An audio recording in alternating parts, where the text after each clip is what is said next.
Welcome to Streams of Income with self-help author Ryan Rieger. For the next hour, you'll hear proven methods for how to live the multiple income streams dream. Ryan is passionate about helping others discover their gifts and start their own business. He's published 5 books, and his courses and group coaching programs have changed the lives of thousands of students all over the world. Ryan's books include Private Label, The Easy Way, Finding Your Grace Place, and his latest, Streams of Income. And now, here's your host, Ryan Rieger.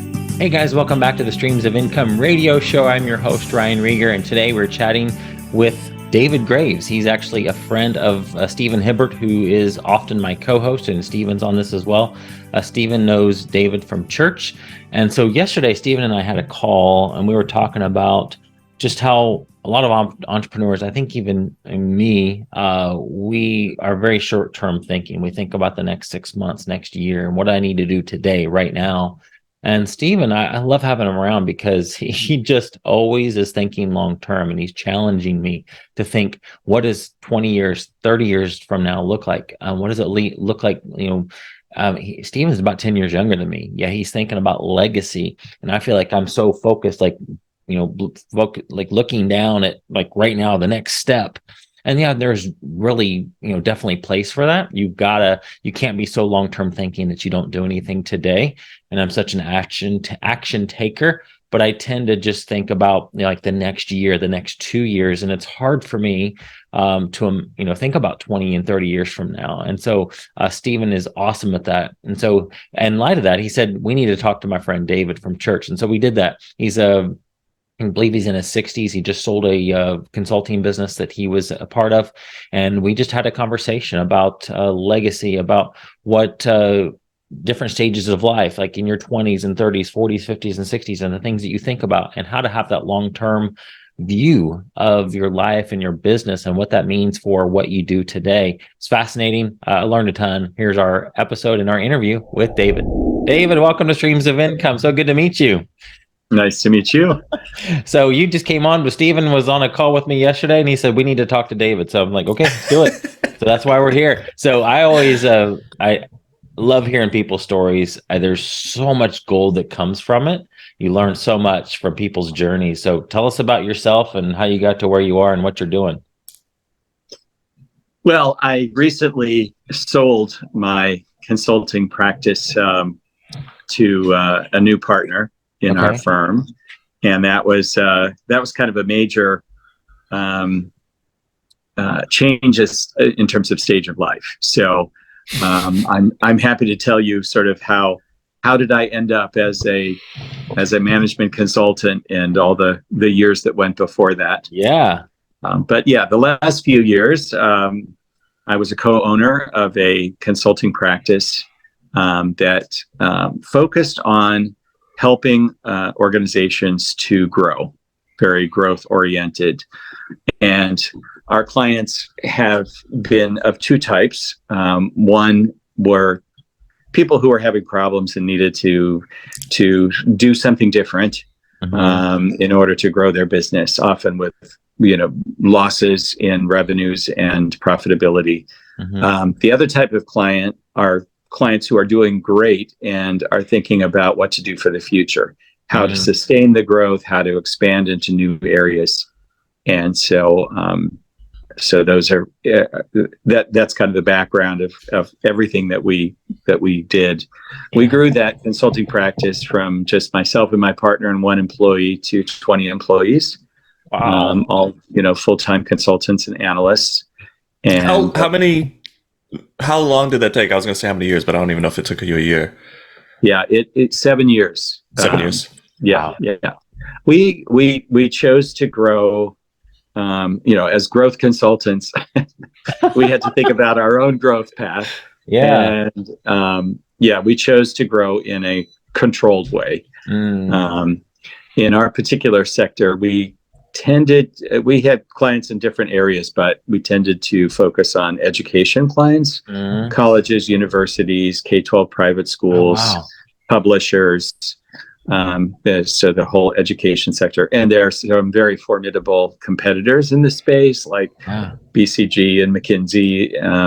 That we would initially, we never saw them, but then we began to actually bump up against them toward the last few years, where we would be bidding on the same projects, and we would often win because of our specialization. Wow, that's so cool. So essentially, like if I'm a college president and I need more students, I might simply call you guys and say, "Hey, can you help us get more students in the door?" So yes. Now, although we would tend to look at that as a more systemic issue within the institution. But yes, we had a number of college presidents that hired us. Actually, one here in Florida, we had over a 5-year period, we have 12 consecutive projects, including, but not exclusively related to enrollment. Yeah. Wow. Stephen, you're about to say something. Well, I was just curious of the going into that industry is because you had a past history in that. So just choosing that sector is interesting to me. And then did you start that business with the exit strategy that you were going to sell to a partner? No, not particularly. I mean, I knew at some point that I would exit. But of course, we didn't know how the business was going to turn out. Yeah. So we ended up, growing the business, to when I left, it was about 6 times the size of when we started in terms of revenues. Man. And we were always profitable. We were always able to pay our own salaries and our employees. So that was good. Yeah. But I think, the sort of lessons learned along the way really grew out of our own experiences of managing organizations. Mm-hmm. And in my case, I had managed significantly an organization under a company called Laureate Education. Mm-hmm. And that business, when I sort of inherited it, it was one school in Switzerland, actually, in the hospitality management area. And we ended up over time acquiring and building new units around the world. And so I had a global organization with 13 colleges. That organization had about 1,200 employees, and became a really significant player in the global hospitality management world, placing students in international hotel chain like management training programs and so on. And that sort of environment gives you pretty much any kind of problem that you could think of. So regulatory problems, which could be significant because laws and regulations in various countries are all over the place. Yeah. And it's also a situation where, because you're dealing with so many different people and cultures in remote environments, all kinds of things would happen. So, and so you're constantly dealing with HR issues as a major part of the job. Wow.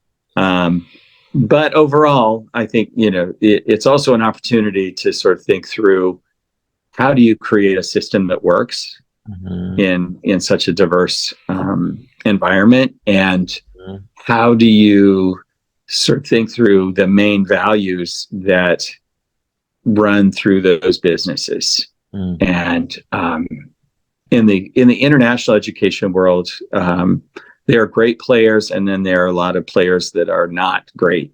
Either don't offer a great product, or outright, deceive students, particularly for the international residential programs.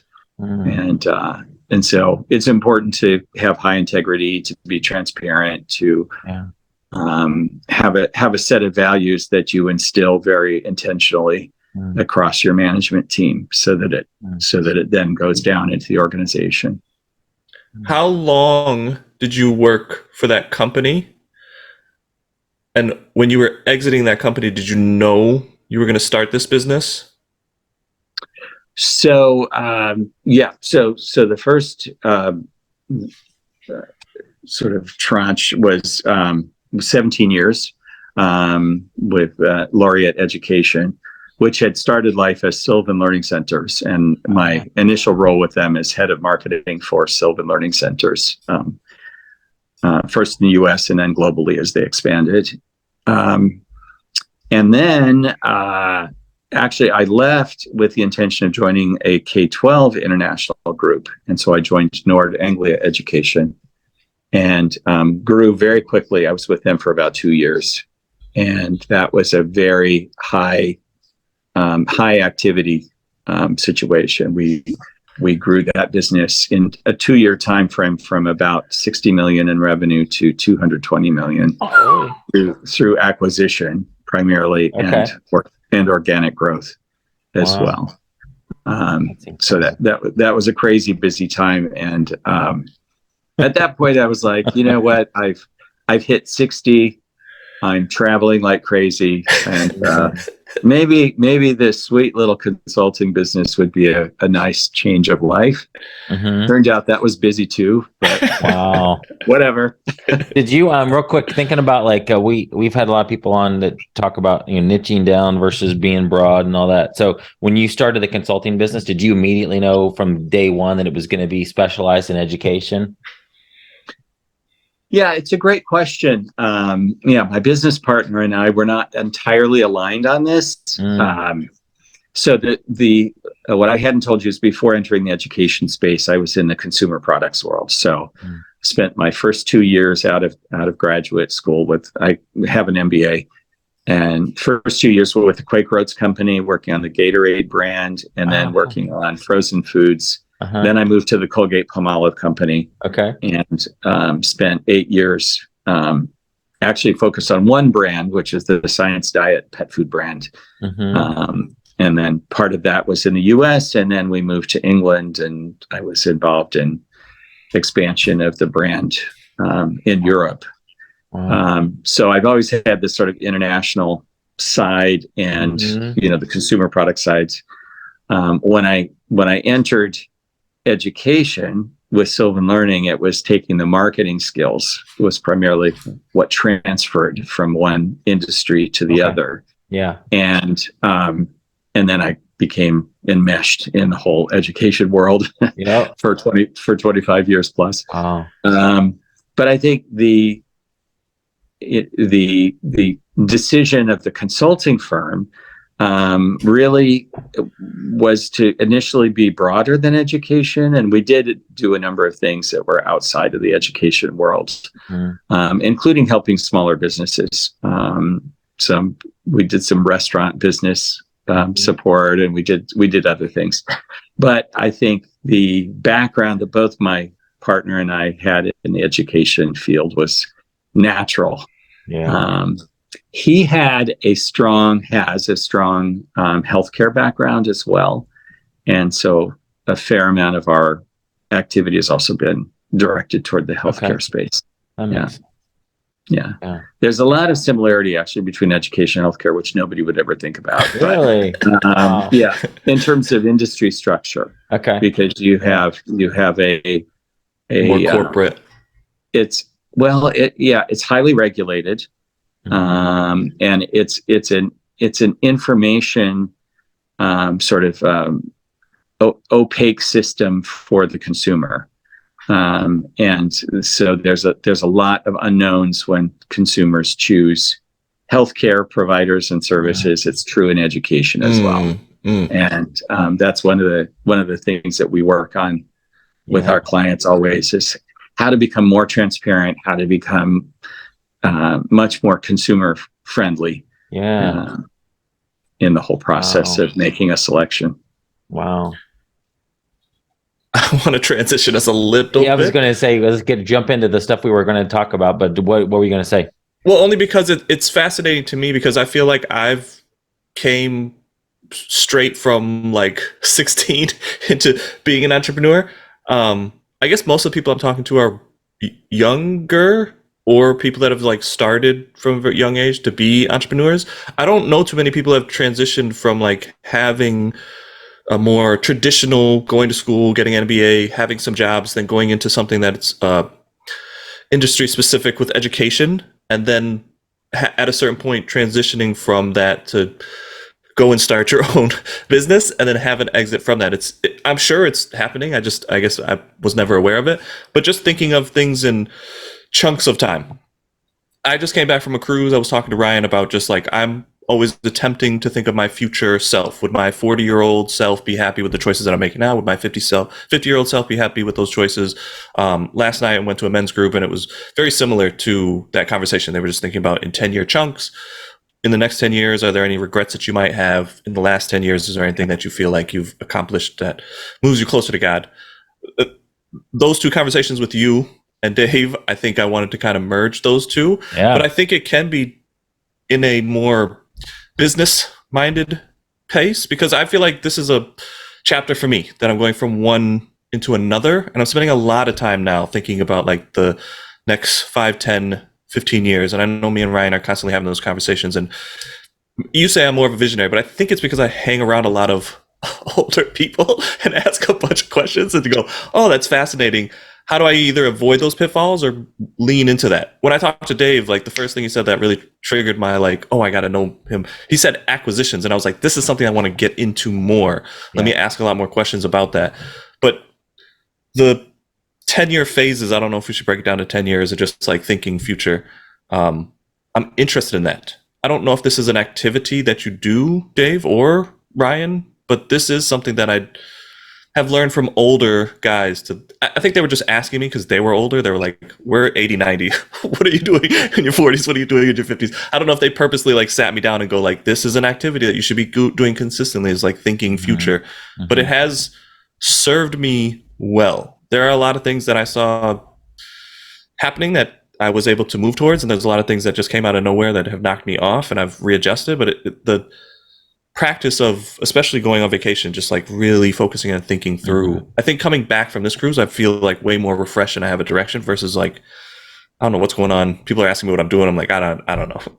That's a question that even they asked last night. I'm like, I don't know how to answer that question. But now I think it's a little bit more clarity with like thinking through what the future might hold and then have a direction to move in. Yeah, looking back, I think that there are definitely sort of tasks that you should focus on in each decade of your life, right? And if you think of the 20s as a period of exploration and sort of new starts, right? You get your education, you maybe have one or two or even more jobs where you explore different skill areas or passions or areas of interest. Sometimes it can also be, a time of thinking about what don't I like, what doesn't work for me, and in that sense, leaving a job, whether it's voluntary or involuntary, you learn something from that, right? Yeah. And you sort of figure out who you are, how you relate to others in the workplace, what kinds of work are most appropriate for you. And that's a great thing. The 30s are a time when you're beginning to establish your roots. So, you hopefully kind of set a career direction. You sort of figure out what some of those passions are and you begin to pursue them. Mm-hmm. And then in your 40s, you begin to really sort of establish your life. So, oftentimes, that involves marriage and children and, having a sense of place. You bought a home and you're establishing your family and so forth. 50s are a time when people are really thinking about the future. That it's for many people, it's their peak earning years. They should be putting away money for retirement and thinking about, what will life look like, post work. Mm-hmm. And then, 60s and above is a whole different time where you're, thinking health about is more of a concern. Yeah, and it's and your 60s really are a time of thinking about legacy, honestly. So what do you leave behind? How can you help people who are coming behind you to make great decisions or to help them reach their goals. And that can be family members. It can also be, their Christian brothers and sisters. It can be, people that you just care about. So, yeah, I think that there are lots of things around each of those decades, right? Those are not discrete, but it seems like that's kind of a way of thinking about the main tasks of each of those decades. Yeah, that's fascinating. I think maybe I'll throw myself under the bus, but I will say most entrepreneurs probably feel like this. I always feel like I want to get things done yesterday, and like time is running out.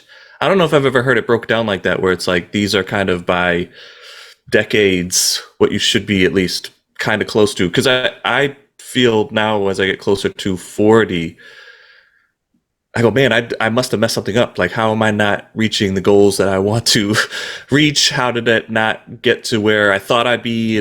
But it is kind of unrealistic, like having thoughts and ideas at 18, 19, 20.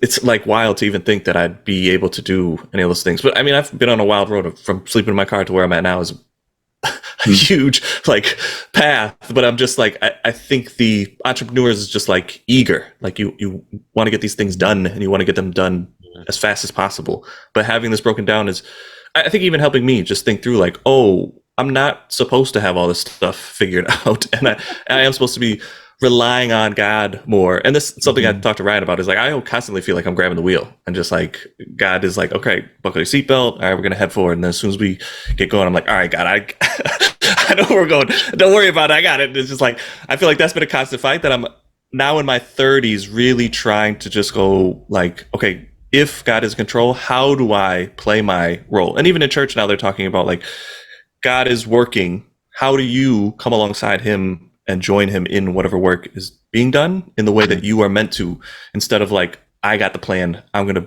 forge this forward. I feel like I'm getting better at it. I don't know. Maybe Ryan could chime and be like, nah. But I feel like I'm trying to be more led than like grab the wheel. But thinking of it in 30s, 40s, 50s, 60s and going like, oh, okay, it is a slower journey. It doesn't have to be like rushed through. I'm more of the rabbit when it needs to be the tortoise activity. Slow and steady wins the race. And I don't know if that's my I MO. think, the people, like I've dealt a lot with clients who have started organizations. And it is true that an entrepreneur with a vision is going to have a certain sort of set of goals early on. I think about a wonderful lady who started a chain of preschools that eventually became full K-12 schools, and now is one of the larger groups, in the United States. And she was an employee of an early childhood center and was not happy with what was happening. So she went out and started her own. And it started with one, right? And then it became half a dozen, and then a dozen, and pretty soon, she had 25, and then was purchased. I thought you were going to say 2 or 3. part of a much larger group. Yeah, no, but it's what it does take time to build a business into any size. Acquisition, as we talked about earlier, is one of the ways to accelerate that. Yeah. And so having like if you think in terms of like franchise models, the main thing that a franchisor has to do is to start and run several, right? So that they prove the model, because there's nothing worse than a franchise that's really unproven. Then the franchisees start one and it doesn't work, and the whole thing falls apart. So that early phase of experimentation and finding the right direction, that often does happen anywhere from like age 20 to age 50. I mean, it can be any place in there. But in order then for that business to grow, it needs 10 years. Yeah. It needs 15 years to really sort of get established and become something of scale. So, Yeah, I guess with your audience, Ryan, I don't know the mindset of like starting a side hustle to earn extra income or starting a business. But I'm starting to see like those two mindsets are maybe different. Yes. And I think it's the people that I've hung out with are more like business, like company oriented, where it's like whatever we're going to start, it's going to grow into something much bigger than just like, I need cash now. Here's some things that I could do to side hustle my way into. Absolutely. Dave, when you were thinking about leaving your corporate job, were you thinking about retiring at that point, or were you knew transitioning out of that you were going to go into starting your own company? Yeah, I thought of it as an exit ramp that wasn't immediate. As it turned out, the first, well, actually all 7 years were really busy. Yeah. So it was every bit as busy as being in the corporate world. Wow. And I think, depending on how much you want to put into your business, things like, client acquisition, hiring and recruitment, training, those things all take time. And not to mention actually producing the product, which in the case of consulting, work product is analysis and report writing and so forth. So I think it's I don't know that I think you should go in with the end in mind, but not let it control the whole process because you want to become immersed in what you're doing. You want to give full effort if you're going to make it really work. So that part of it, I mean, there's a lot of joy in that. There's a lot of joy in seeing it work, hiring employees, establishing a work culture that is different. And that's something in the consulting firm that my business partner and I were very aligned on, was what kind of employee culture we wanted to establish, which was a very positive culture, very, very, early responsibility, letting people take responsibility, maybe a step before they would have been told they were ready in a corporate environment, so that they felt like they could accelerate their careers. And we hired really high potential people who were able to really grab responsibility and run with it. It's been wonderful to see them do that. And we become kind of cheerleaders and coaches of this, very able team of young people. We tend to recruit generally right out of school, either undergrad or grad. And so we have an opportunity to sort of create a different mindset from day one with our employees. That's awesome. Yeah, that's what we're trying to do with the stuff that Stephen and I are doing with our VAs in the Philippines. Sorry, what were you going to say, Stephen? Well, I was going to say that we're the culture thing, I guess, is the more conversations that we're having now. Because even yesterday we were having culture conversations, even with Melissa, just going like, this is what me and Ryan say, but I don't know if there's a way to actually like implement it. And Melissa was like, well, we should write it down. We should get them to write it down. I was just like, oh yeah, that's such a simple thing. But working with other people, I think, brings out like, they can, like Ryan says, like they can look at your label and then tell you like, this is what you're good at. This is what we're missing. Here's what I can add to the table. I think in past, I've done a bunch of these businesses either by myself or with my brother, who's 10 years younger. So it was very easy to like, this is how I want to do it. This is how we're going to do it. But now moving into like more joint ventures, especially with the older guys, it was like, oh, I'm just going to fall back and like, you guys lead. And then whatever you need me to fill in, I can do. And then even sitting down with them and just thinking through like, what does the next 5-10 years look like? Even my friend that passed, like we had a 15-year plan, then it turned into a 10-year plan, then a 5-year plan, then a 6-month plan because he passed so quickly. But even in that, he was like readjusting the plan as he was coming towards his end, which I thought was fascinating. It was just like, oh, even at the end, he was very like future thinking through a lot of this. The stage that you're at now, that you've exited, do you have a 10-year thought out before last night? Were you thinking about like, what does the next 10 years hold for me? Is that something that you do regularly? Yeah. You'd really have to. You know, if you don't want to just become a couch potato. I think you know, I mentioned the importance of legacy, you know, with family members, with young people. I mean, I feel a real responsibility to pass on life as a Christian, and I think that's the best legacy, you know, to whoever we are with.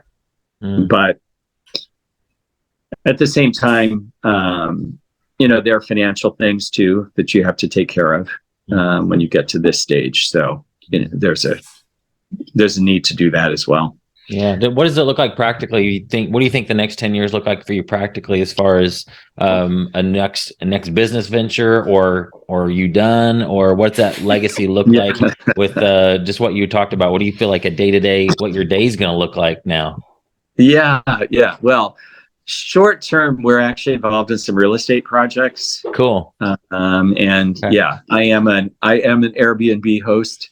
Oh, fun. So yeah, that's been my side gig. Okay. For quite a few years now. Yeah. And we enjoy that because it gives us a chance to meet people, and okay. And we like real estate anyway. Yeah. But we're renovating a house in St. Petersburg, which is kind of fun. So that'll take up, you know, the next year or so. After that, I really have to think about it, because I think there's an opportunity to do mentoring, which is kind of what's in my head. But I don't know exactly the form that will take yet. Yeah, and this is recorded too, so when you try to run away from me later. Thanks for reminding me of this. Yeah. Remember you said you wanted to help out? Yeah. You get sick of my questions. I'm like, nah, this is on tape. Oh my goodness. Yeah. Interesting. Well. Yeah. Yo, you want to backtrack on that statement? Mentoring people in their 20s. Yeah. If I whatever age I am, and cut it out. That's right. Yeah. Well, actually, I am meeting with a few different people. Stephen being among them, just informally, because you know there's some knowledge to share. That's right. Yeah. That's basically. I've been asked to consider. There's an organization that actually does sort of formalizes this. They're a Christian organization, but they go to countries where maybe it's not so open, you know, to Christian missions or ministry, but is more oriented toward business sharing and healthcare. And they've provided a lot of support, and they've asked me to consider doing some work with them too. So, would that be volunteer or paid? Yeah, it's volunteer. Volunteer. Yeah. Wow, that's awesome. Yeah, it's more than volunteer because you have to pay your own way as well. Oh wow. Wow, that's so cool. So it's a commitment of resources, not just time. But yeah. Wow. But it is kind of cool, because I think, you know, it is in my particular case, because I spent so many years. I mean, I worked essentially 9 years in Switzerland, 4 years in the UK, and then I've had other, you know, international responsibilities in my career. It's kind of a nice use of that background. Yeah. But we'll see. You know, just praying about that now. That's so awesome. Is so being in your position where people are coming to you like Stephen and asking questions and seeking out your advice, like, is there advice on like the best way to approach that? you know, there's you hear like people say that the successful people are the most generous, and you seem like you're probably a very generous guy, and so you love to be able to help people, but you obviously can't spend 20 hours a day talking to people and mentoring people and going to lunch and hey David, can I pick your brain and all those things. I mean, there is a cost there of your time. So is there an appropriate way if let's say, for example, I feel like, man, I really think David's a good guy, I want to get to know him. Is it in your mind, is there a path to make that connection, to reach a good way to say that, to make you say, yeah, I'll hang out with this guy? Like how does somebody who's younger, or even not even younger, they just like see you as somebody they could glean from? What would make you say yes to going out to lunch, going to coffee? Yeah. Well, I mean, being retired, I have more time than I ever have before. Sure. So that's a good thing. Yeah. So I'm pretty flexible in my schedule. I'm, at this point, I'm not particularly picky. I feel like God brings people to me. Yeah. That hopefully there's a bigger plan behind it. So yeah. If I can be part of that, that's awesome. Happy to be. Yeah. Wow. I guess I'd step in from a younger person's perspective. It is kind of hard to identify or find people that you'd want to emulate. It's a bunch of asking and talking to a lot of people and just asking a bunch of questions, and then just kind of seeing like, what do they do for work? Where are they at in their life? I think now what Dave kind of laid out is another guidepost for you, just going like, is this person in their 20s, 30s, 40s, 50s? Are they hitting some of these things? Are they doing stuff that I might want to be doing? Because I would dare say, like, if I would have met you even right before you transitioned into consulting, like, I don't think there would have been much that we had in common, like the acquisitions part for the company. And then I would have asked you very specific questions on that, and then seen like, oh, that's only really an education. This isn't really somebody I can glean more information from, which I would have probably been wrong at that point because you transitioned into having a company. But it's from a younger person, it's asking a bunch of questions and harassing people is essentially what it is. Like the mentors that I found that were much older in real estate, they had a lot of time, but it was very hard to find where they were at. I went to real estate meetings. Sometimes they'd be there, sometimes they wouldn't. And then I found that they met at a McDonald's, and I just went up there. It was like, there was no invitation. It wasn't like they were telling me that you couldn't come, but it made it kind of difficult for people to come.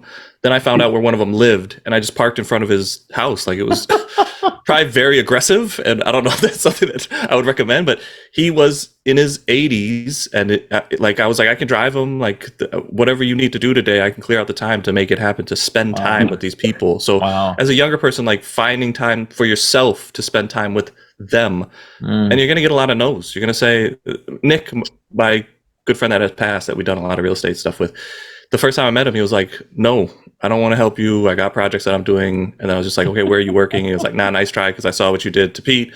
I'm not telling you. Then I asked somebody else, and I found out. So I just go to the job site, and then I just start picking stuff up. And he's like, drop that, leave it alone, don't come back. I just keep showing up. So it's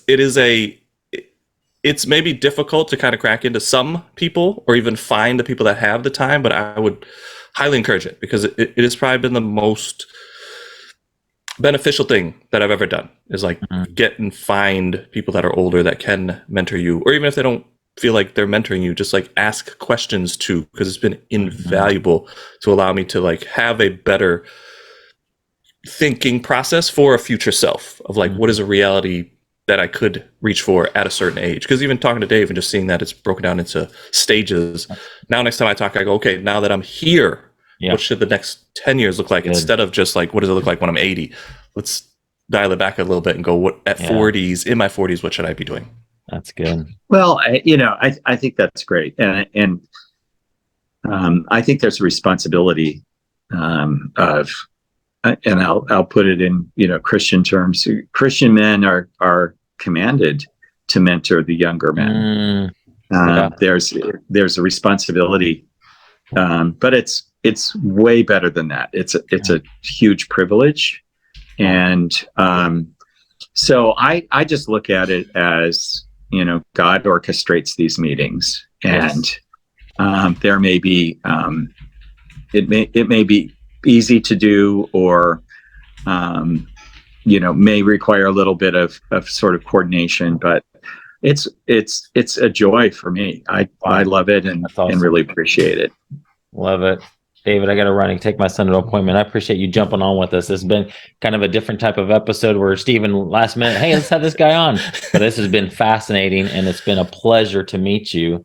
Thank you for all that all the knowledge you've shared, and I just pray blessings over you in your next 10 years, 20 years, 30 years, however long you're going to be around here. But hopefully not. Yeah.